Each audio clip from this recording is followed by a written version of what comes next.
Hi, this is episode 45 of Learn Piano in Your Car. Today we're thinking about intervals. If you can see this, you can see that I have drawn a stave.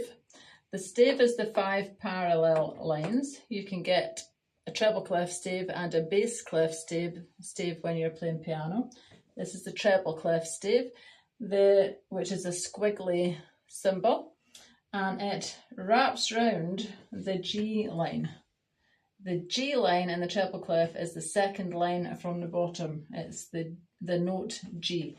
So the note on that line is G. We're only thinking about the first 5 of these notes because we have 5 fingers and each note relates to a finger. So in this instance, you'll have your thumb on E, finger 2 on F, 3 on G, 4 on A, and 5 on B. You'll be climbing, ascending the piano keyboard.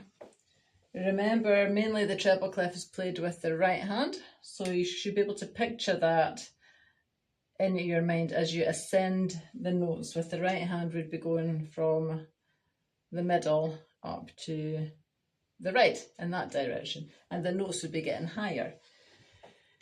It's like climbing a set of stairs.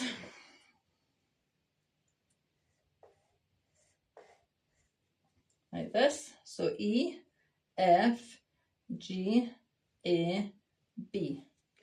Climb the stairs. Now, an interval is the distance between 2 of these notes. So look at it here. So if you were playing E and G together, the interval would be a third. If you played E and A together, that would be a fourth. E and B, that's a fifth. So you can see as the gap between them and the notes increases on the stave, the interval also increases.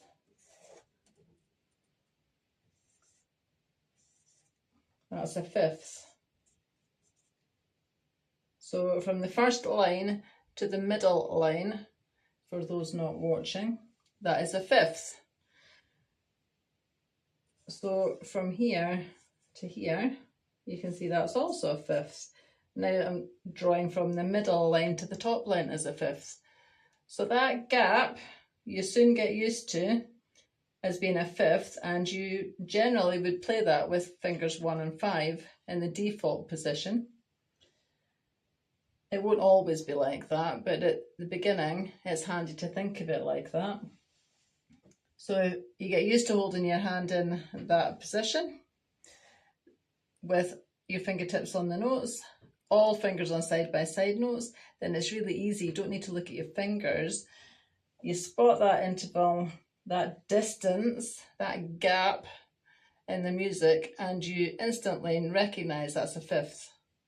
And you can play that without looking at your fingers. So now, if we do that and draw a semibreve on G and a semibreve on B, that's a third.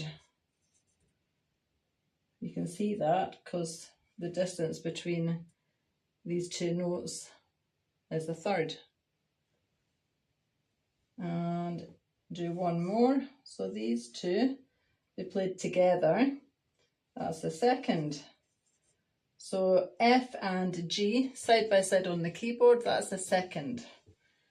Okay, probably don't need to go into that too much more, but it's easy to see that the interval increases as the distance between the notes increases.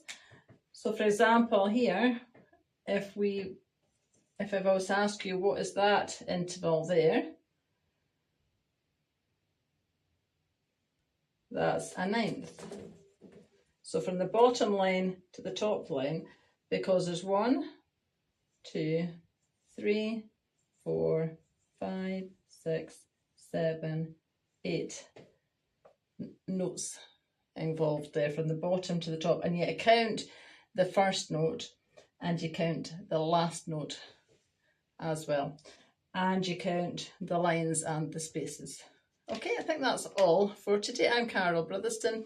If you've got any questions, it's info@themusicroom.org.uk.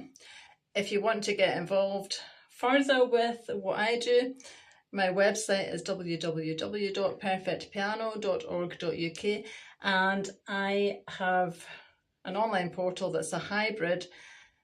My lessons are specifically for age group over 40, over 50, for adult beginners and restarters who want to learn to play piano using theory, technique, sheet music, the whole, I would call that learning properly, the whole shebang.